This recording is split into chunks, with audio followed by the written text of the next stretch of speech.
Hello, friends. This is Dan once again with another Bible topic. Today, I'd like to talk about Psalm 83. And this is a topic that's becoming a topic of interest recently in light of recent terrorist attacks on Israel with hundreds and hundreds of innocent civilians being slaughtered.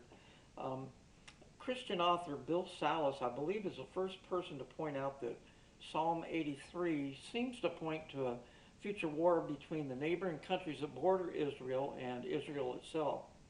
The way the psalm lays it out, the IDF wins a convincing victory and Israel gains a lot of land, land that God promised Abraham in the first place. Now, not every Bible scholar agrees with this scenario, but the closer we get to the end, I believe, and this doesn't mean I'm right, it just seems like it's very plausible. What do the invading countries have in common? Well, I'm glad you asked. They're all Islamic and they support terror against Jews. From the very beginning of Israel declaring itself as a nation again in 1948, they've been attacked by surrounding nations. These nations claim that giving up Judea and Samaria will give Israel peace. However, I think they spell it Piece. When these countries had Judea and Samaria, what did they do? Well, they attacked Israel. So giving up land for peace is really not the answer.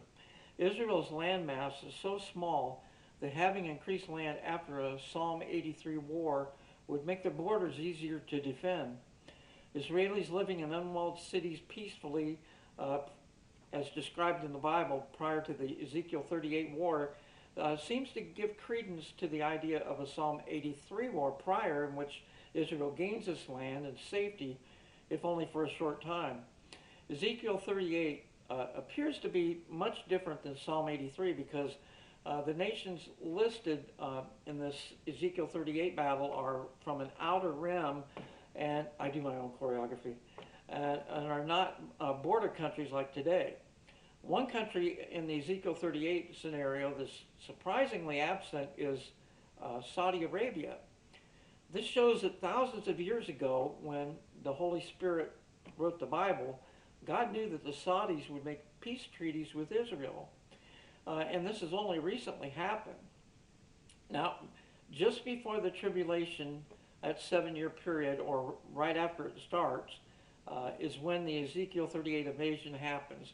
Now, this is when Russia, Turkey, and a few others invade Israel, apparently to seek spoil, and are wiped out by God. Apparently, in that scenario, the IDF is all alone and they're being overwhelmed. God will not allow his people to be destroyed, and he intervenes, wiping out the invaders. I've got the links below, and may God richly bless you.